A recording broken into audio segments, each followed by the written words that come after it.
Dahil puro makapuno tart yung request nyo, so gagawa tayo. Pero hindi muna yung tart, yung filling muna yung gagawin natin. So nakabili kasi ako ng makapuno ng Woofex 3 for 100. Sobrang mura na kaya dinamihan ko na. 9 pieces na yung binili ko and ang ganda ng quality. Sobrang lambot lang nung laman. Kapag ganito kalambot yung laman ng makapuno, hindi ko siya masyadong nasishred or nasishred ko man siya, nadudurog din siya sa pagluluto. Pero okay lang yan kasi makapuno tart naman yung gagawin natin. So, ang ginawa ko, pagkaba ako sa kanya, sinave ko na yung mga juice, then tinanggal ko lang yung meat niya. Kapag magkakayod kayo, huwag niyong sasaidin para hindi umitim masyado yung ating makapuno na jam. So, para matimplahan natin to ng sugar sa pagmamatamis ng mga makapuno, ng buko, or kahit pang ano pang mamatamisin yan, kailangan mo makuha yung total dough weight nung mamatamisin mo.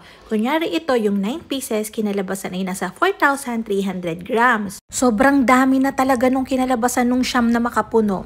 So, ang gagawin ko, lalagyan ko yan ng half amount ng sugar o 50% ng sugar. Depende pa rin yun syempre sa gagawin nyo. Kunyari, pwede rin kayo mag 75% o 1:1 o 100% ng sugar doon sa amount nung mamatamisin nyo. Pero, itong 50% okay pa to pampapakin. Hindi siya masyadong matamis. Sakto to sa pagtimpla sa tart or kaya sa mga tinapay kung ipapalaman mo siya.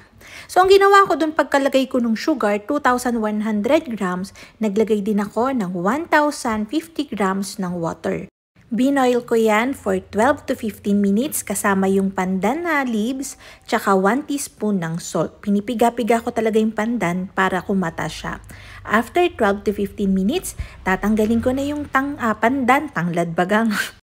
Yung sugar syrup natin dito, medyo malapot-lapot na yan. Tsaka natin ngayon ilalagay yung ating makapuno na sinred kanina.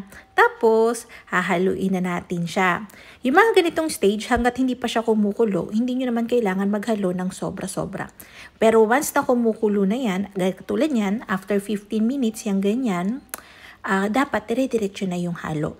Itong part na to, nasa 30 minutes na akong naghahalo.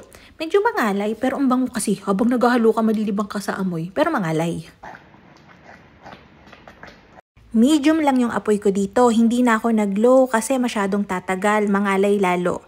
Ang palatandaan kung kailan na siya okay kapag halos lahat ng meat niya coated na nung syrup. Reduce na yung syrup natin.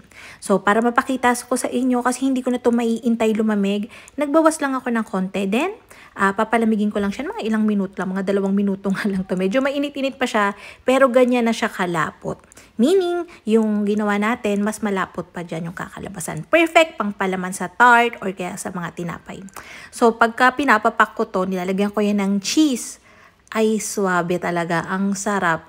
Kung gusto nyo, itry nyo din. So, yun lang. Thank you. Bye-bye!